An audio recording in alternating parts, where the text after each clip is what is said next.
Hello students, welcome back to the STEAM class channel. Here students, today we will discuss the properties of genetic material. Clear? What is the properties of genetic material? कि क्या property है DNA? आपको पता है genetic material किस किस की बात करें हम, या तो वो क्या हो सकते हैं डीएनए हो सकते हैं, या क्या हो सकता है आरएनए। और आपको पहले भी मैंने बताया है कि मेजॉरिटी ऑफ ऑर्गेनिजम्स, ज्यादातर सभी ऑर्गेनिजम्स में जेनेटिक मटेरियल क्या होता है डीएनए। क्या होता है students? DNA, that is deoxy ribonucleic acid. और कुछ वायरसेस में लाइक हम बात करें टोबैको मोज़ेक वायरस की,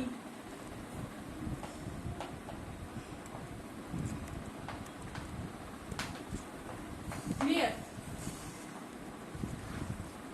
Q1 बैक्टीरियोफेज की, HIV human immuno deficiency virus की। थर्ड अगर जो हम बात करें स्टूडेंट्स रियो वायरस की, तो स्टूडेंट्स इनमें जो जेनेटिक मटेरियल होता है वो क्या होता है आरएनए। क्या होता है RNA, clear. DNA majority of organism में डीएनए होता है। प्लांट्स आ गए, एनिमल्स आ गए, जितने मैमल्स है, रेप्टाइल्स है, क्लियर। लेकिन बैक्टीरिया आ गए, उनमें सभी में क्या होता है डीएनए जेनेटिक मटेरियल, जो ट्रांसफर हो रहा है एक जनरेशन से नेक्स्ट जनरेशन में। और स्टूडेंट्स क्या होता है डीएनए के अंदर क्या है जीन्स, मतलब 99%, तो स्टूडेंट्स 99.99, क्लियर, इतना ज्यादा परसेंट तो जो डीएनए है वो ऑलमोस्ट सभी का सेम होता है, सभी ह्यूमन बींग्स का, या वो आपके ब्रदर सिस्टर है, ये आपसे और भी कोई अदर मेंबर है, कोई भी ह्यूमन बींग्स में कोई भी आ गया, क्लियर। तो 99% तो जेनेटिक मटेरियल सभी का सिमिलर होता है।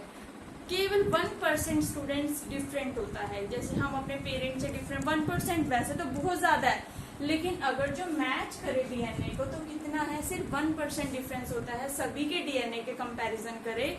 मोस्टली जो फैमिली का तो मैच करेगा ही, लेकिन अगर जो पूरे ह्यूमन बींग्स की बात करें तो मोस्टली सभी ह्यूमन बींग्स के जो सीक्वेंस है डीएनए का वो सेम होता है 99%।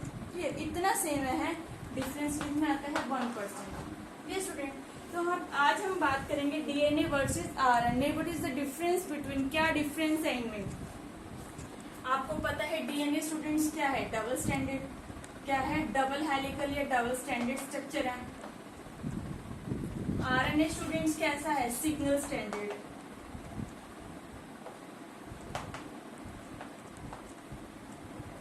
डीएनए में आपको पता है 2 पॉलीन्यूक्लियोटाइड चेन होते हैं, ऐसे टर्न होते हैं, और आरएनए में क्या होती है 1 पॉलीन्यूक्लियोटाइड चेन। फिर सेकंड आ जाता है स्टूडेंट्स जो डीएनए और आरएनए हैं। अब आपको पता है सब ज्यादातर ऑर्गेनिजम्स में डीएनए, और डीएनए को सिर्फ हम जेनेटिक मटेरियल बोल रहे हैं, जबकि आरएनए को कितने सारे फंक्शंस होते हैं, एज ए जेनेटिक मटेरियल भी है, वर्क एज ए कैटलिस्ट, कोई भी रिएक्शन है उसको भी इंक्रीज कराता है। थर्ड अगर जो हम बात करें ये एज ए अडेप्टर आरएनए भी होता है, सुना ना आपने अडेप्टर आरएनए, मैसेज को ट्रांसफर करने में भी हेल्प करता है, मैसेंजर आरएनए भी होता है, ट्रांसफर करने में हेल्प कर रहा है, ट्रांसफर आरएनए भी होता है। तो आरएनए के work also work as a catalyst, catalyst की तरह भी काम करता है।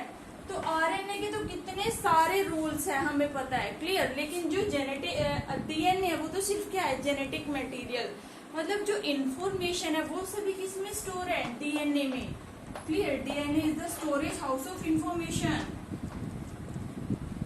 Storage house of information. जबकि ये जो इंफॉर्मेशन है स्टूडेंट्स, इसको ट्रांसफर कौन करा रहा है आरएनए, कौन ट्रांसफर करा रहा है आरएनए, क्लियर। तो दोनों की इंपॉर्टेंस है, तो लेकिन जब इंफॉर्मेशन मतलब जहां स्टोर है वो किसमें है डीएनए में, किसमें है डीएनए, जो आगे फर्दर ट्रांसफर हो रहा है। लेकिन आरएनए भी किसमें हेल्प करता है स्टूडेंट्स, आगे प्रोटीन को बनाने में। आरएनए से भी क्या बनेगा प्रोटीन, तो आरएनए का भी बहुत रोल है। आरएनए आगे क्या कर, डीएनए से आरएनए बना, आरएनए फर्दर ट्रांसलेशन कराएगा, प्रोटीन बनाएगा, जो हमारी बॉडी में डिफरेंट एंजाइम्स प्रोड्यूस करेंगे, डिफरेंट फंक्शंस होंगे हमारी बॉडी में, क्लियर, और जो कि इम्पोर्टेंट भी है मेटाबॉलिक प्रोसेसेस के लिए। तो स्टूडेंट्स इसमें आ जाता है नेक्स्ट, अगर जो हम बात करें, अगर जो क्लियर पॉइंट ऑफ व्यू में स्टूडेंट्स हम बात करें, what is the difference between DNA and RNA.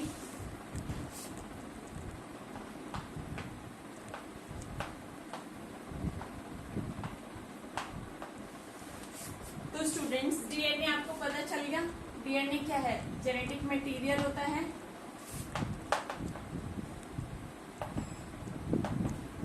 Majority of organisms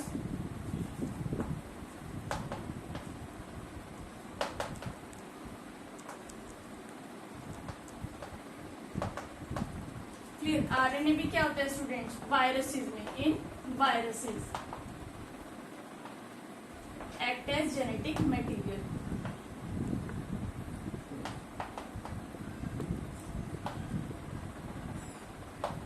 clear. Second, अगर जो हम प्रॉपर्टी की बात करें स्टूडेंट्स, डीएनए वर्किंग रेप्लिकेशन।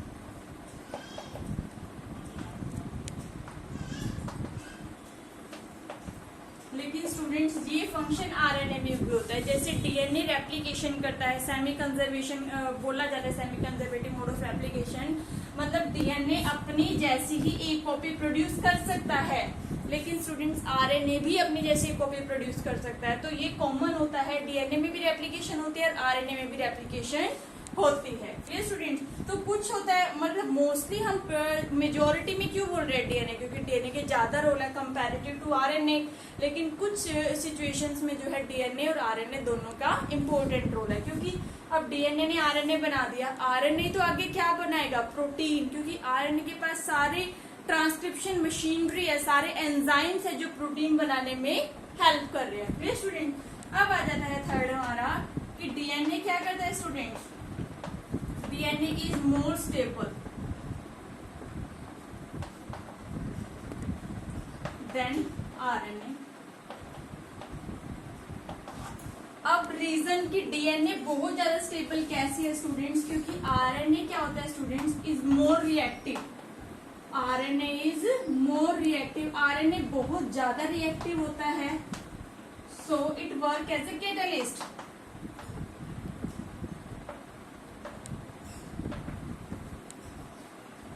आपने स्टूडेंट्स पढ़ा होगा, मैंने आपको राइबोज शुगर बताई थी ना स्टूडेंट्स।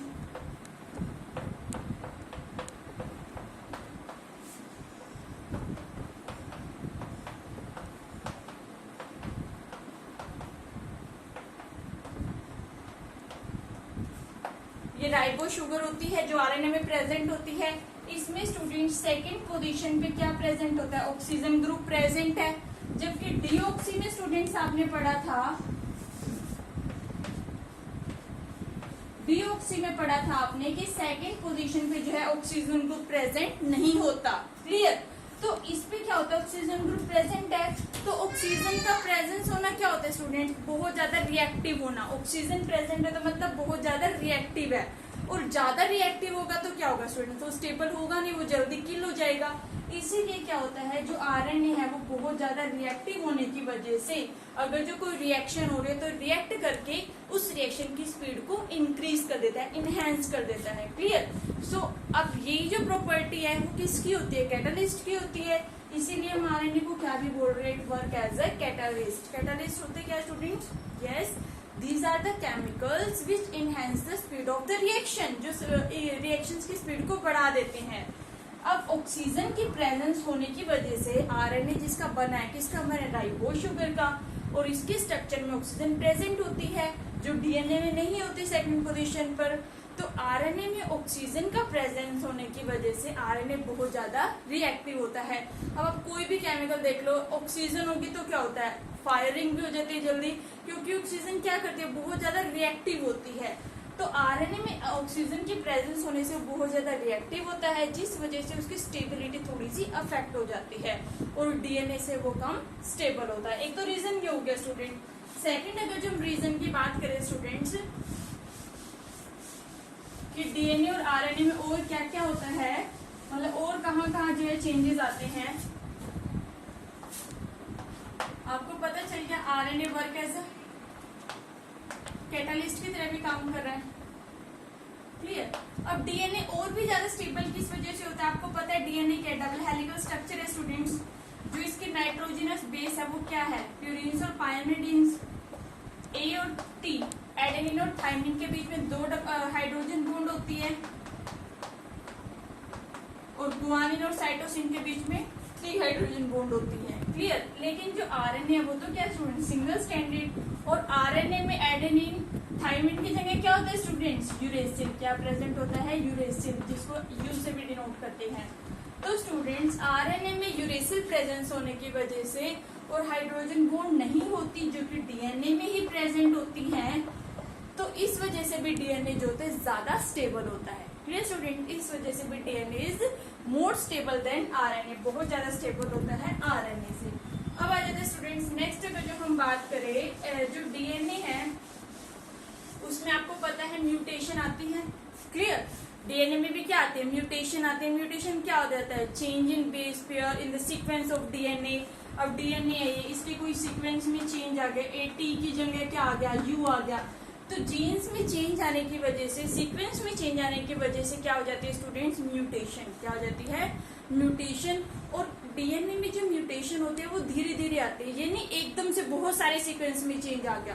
क्लियर, तो डीएनए में म्यूटेशन धीरे धीरे आते हैं, जिससे क्या हो जाता है, इवोल्यूशन होता है। क्या क्रिएट होता है, इवोल्यूशन, और जो कि बहुत जरूरी है डेवलपमेंट के लिए। जैसे ह्यूमन बींग्स की अगर जो हम बात करें स्टूडेंट्स, कि बहुत टाइम पहले जो है ह्यूमन बींग्स कैसे दिखते थे, मंकी जैसे स्ट्रक्चर होता था। लेकिन फिर क्या हुआ, उनकी बॉडी में चेंज आया, पहले एक सीक्वेंस में चेंज आया, दो में चेंज आया, तो जिससे क्या हो गया, बहुत टाइम बाद मंकी के मतलब धीरे धीरे चेंज हो गए, म्यूटेशन हो गए, मतलब कितनी ज्यादा डेवलपमेंट होगी, वो एक अच्छे से क्या बन गया, ह्यूमन बींग में डेवलप हो गया। क्लियर, किस वजह से, म्यूटेशन। और मंकी से ह्यूमन का बना, दैट इज इवोल्यूशन। ये क्या है, इवोल्यूशन, न्यू स्पीशीज का बनना। क्लियर, और जो कि बहुत जरूरी है डेवलपमेंट के लिए, फर्दर एडेप्टेशंस के लिए। क्लियर, तो स्टूडेंट्स क्या आ जाता है, डीएनए में, डीएनए की वजह से क्या होती है, म्यूटेशन होती है, जो कि बहुत अच्छा स्कोप होता है to create evolution, evolution create करने के लिए। लेकिन स्टूडेंट्स आरएनए में जो क्या होता है, म्यूटेशन आरएनए में भी होती है, लेकिन जो डीएनए में तो स्लो हो रही है, धीरे धीरे चेंज आ रहा है, लेकिन आरएनए में बहुत फास्टली चेंज आता है, बहुत ज्यादा। आरएनए किस में होता है, वायरसेस में होता है ना, जेनेटिक मटेरियल, तो इसमें जो म्यूटेशन होती है बहुत फास्ट म्यूटेशन होती है। क्लियर, और डीएनए में स्टूडेंट्स कैसी होती है, स्लो म्यूटेशन।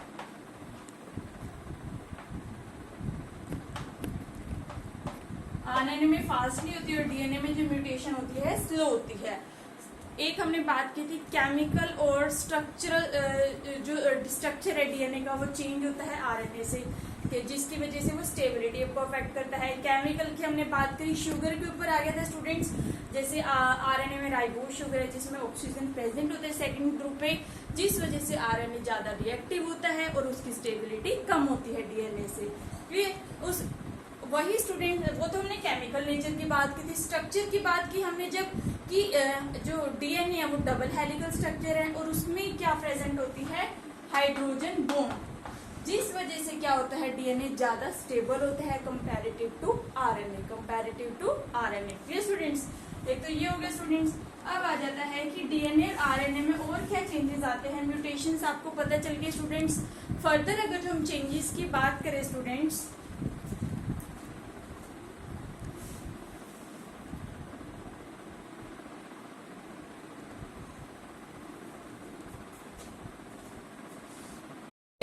इसके बाद क्या आता है, जो डीएनए है वो कहाँ भी एक्सप्रेस हो गया था, मेंडेलियन एक्सपेरिमेंट्स में, मेंडेलियन कैरेक्टर्स में स्टूडेंट्स। जो मेंडेलियन ने लॉ ऑफ इनहेरिटेंस दिया था, जिसमें उसने क्या दिया था कि मदर से और फादर से, क्लियर, जो बेबी बना है तो वो जो है कुछ कुछ सिमिलर मदर से भी होता है, कुछ फादर से भी सिमिलर होता है। तो रीजन क्या था, इसमें क्या ट्रांसफर हो रहा था, डीएनए। क्या ट्रांसफर हो रहा था, डीएनए। तो जो मेंडेलियन एक्सपेरिमेंट हुए थे इनहेरिटेंस के स्टूडेंट्स के, ट्रांसफर ऑफ कैरेक्टर्स, वो भी किस पे वैरी करता है, डीएनए पे। किस पे वैरी करता है, डीएनए पे, कि डीएनए ही जेनेटिक मटेरियल है, source of information, information storage है, जो आगे पास करता है, जो एक जनरेशन से नेक्स्ट जनरेशन में पास कर रहा है। क्लियर स्टूडेंट, इसके बाद आ जाता है स्टूडेंट्स कि जो आपको पता है डीएनए से क्या बनता है स्टूडेंट्स, डबल हेलिकल स्ट्रक्चर है डीएनए, इससे क्या बनता है स्टूडेंट्स, आरएनए बनता है सिंगल स्ट्रैंडेड। और ये जो प्रोसेस होती है डीएनए से आरएनए के बनने को क्या बोलते हैं स्टूडेंट्स, ट्रांसक्रिप्शन बोलते हैं। फिर स्टूडेंट्स आरएनए से क्या बनता है, प्रोटीन। अब देखो हमारी बॉडी में जितने भी काम हो रहे हैं, जितने भी फंक्शंस हो रहे हैं, वो कैटाबॉलिक मेटाबॉलिक फंक्शंस हो गए स्टूडेंट्स, उसमें एंजाइम्स की जरूरत है। और हर एंजाइम को कौन बनाएंगे? प्रोटीन्स ही बनाएंगे। और प्रोटीन्स को डायरेक्शन कौन देगा? mRNA। आरएनए तो प्रोवाइड करेगा। आरएनए के पास सारे मशीनरी है जो प्रोटीन को सिंथेसाइज करेंगी। तो आरएनए ही कोड करता है प्रोटीन को बनाने के लिए। तो आरएनए किसके ऊपर? आरएनए के ऊपर डिपेंड कौन है? डीएनए। डीएनए आरएनए के ऊपर डिपेंड होता है कि वो प्रोटीन को बनाएगा। तो आरएनए का भी कितना ज्यादा रोल है हमारी बॉडी में, क्योंकि इससे ही हमारी बॉडी आगे प्रोसेसिंग कर रही है। आरएनए प्रॉपर वर्क नहीं करेगा तो क्या होगा? प्रोसेसिंग नहीं होगी, प्रोटीन सिंथेसिस नहीं होगी, एंजाइम नहीं बनेंगे, कैरेक्टर्स आगे पास आउट नहीं होंगे। तो डीएनए के अंदर तो इन्फॉर्मेशन स्टोर है, आरएनए उसको ट्रांसफर करता है और प्रोटीन्स बनाने में हेल्प करता है। Clear student? तो आपको पता चल गया क्या क्या डिफरेंस है। फर्स्ट डिफरेंस आपको पता चला था, क्या था स्टूडेंट्स? डीएनए जो होता है रेप्लिकेशन करता है, अपनी नई कॉपी बना लेता है, लेकिन ये प्रॉपर्टी आरएनए में भी होती है। आरएनए में भी रेप्लिकेशन होती है। Clear? DNA double helical structure होता है, आरएनए सिंगल स्ट्रैंडेड, जिसकी वजह से डीएनए ज्यादा स्टेबल है as comparative to RNA. Second क्या है स्टेबिलिटी का स्टूडेंट? जो डीएनए का स्ट्रक्चर है, केमिकल स्ट्रक्चर, उसकी शुगर में, डीऑक्सीराइबो शुगर में सेकंड पोजीशन पर ऑक्सीजन नहीं होता, जबकि आरएनए में क्या होता है? ऑक्सीजन होता है। और ऑक्सीजन का प्रेजेंट होना मतलब हाईली रिएक्टिव। तो आरएनए बहुत ज्यादा रिएक्टिव होता है, जिस वजह से वो वर्क एज अ कैटालिस्ट की तरह भी काम करता है और स्टेबल कम रहता है। क्लियर? आरएनए जैसे आरएनए से अगर जो एंजाइम डाले तो वो जल्दी डिग्रेड होता है, डीएनए जल्दी डिग्रेड नहीं होता क्योंकि डीएनए ज्यादा स्टेबल होता है। क्लियर? और ये क्या था? हाइड्रोजन बॉन्ड प्रेजेंट थी। फिर हमने बात की थी कि जो डीएनए है उसमें म्यूटेशंस आती हैं और जिससे क्या क्रिएट होता है? इवोल्यूशन आता है, न्यू स्पीशीज बनती है। और डीएनए में जो म्यूटेशंस होती है वो स्लो चेंजेस, धीरे धीरे चेंज आते हैं, बदलाव आते हैं, जबकि आरएनए में जो स्टूडेंट्स म्यूटेशन होती है बहुत फास्टली होती है। क्लियर? जैसे इवोल्यूशन में उन्हें बहुत ज्यादा फास्टली म्यूटेशन हो जाती है, एकदम बहुत ज्यादा चेंज आ गया वायरस में, जिससे वो बहुत ज्यादा अफेक्टेड भी हो जाता है। पूरी अगर जो किसी को अफेक्ट कर गया तो पूरी मशीनरी को अफेक्ट कर देता है। क्लियर? थर्ड हमने बात की थी कि जो डीएनए है उसका केमिकल स्ट्रक्चर चेंजेस होते हैं। फिर हमने बात की जो डीएनए वो मेंडेलियन कैरेक्टर को वेरी करता है। देन कि जो डीएनए है वो किसके ऊपर डिपेंड है? आरएनए के ऊपर, क्योंकि आरएनए क्या बनाएगा? प्रोटीन बनाएगा। आरएनए क्या करेगा? इन्फॉर्मेशन जो डीएनए के पास है वो ट्रांसफर करेगा। लेकिन आरएनए भी डीएनए के ऊपर डिपेंड है, क्योंकि जो इन्फॉर्मेशन स्टोर है वो किसके पास है? डीएनए के ही पास है। Clear student? So these are the properties of genetic material both DNA and RNA. इससे प्रूव हो गया था कि जो जेनेटिक मटेरियल है वो क्या है? डीएनए। तो क्वेश्चन आ जाते हैं स्टूडेंट्स, एक तो कौन सा कि आरएनए जेनेटिक मटेरियल कहाँ कहाँ होता है? टोबैको मोज़ेइक वायरस, रियो वायरस, क्याउन बैक्टीरियोफाज, और हमने क्या पढ़ा था? टोबैको मोज़ेइक वायरस और human immunodeficiency syndrome, HIV virus जो होता है। तो स्टूडेंट्स कुछ वायरसेस के केस में जो होता है आरएनए होता है जेनेटिक मटेरियल, लेकिन मेजॉरिटी ऑफ ऑर्गेनिज्म में जेनेटिक मटेरियल कौन सा होता है स्टूडेंट्स? डीएनए। कौन सा होता है? DNA. Okay students, till then keep revising. Next lecture में हम डिस्कस करेंगे what is the role of RNA in transcription and translation. Okay students, till then keep revising.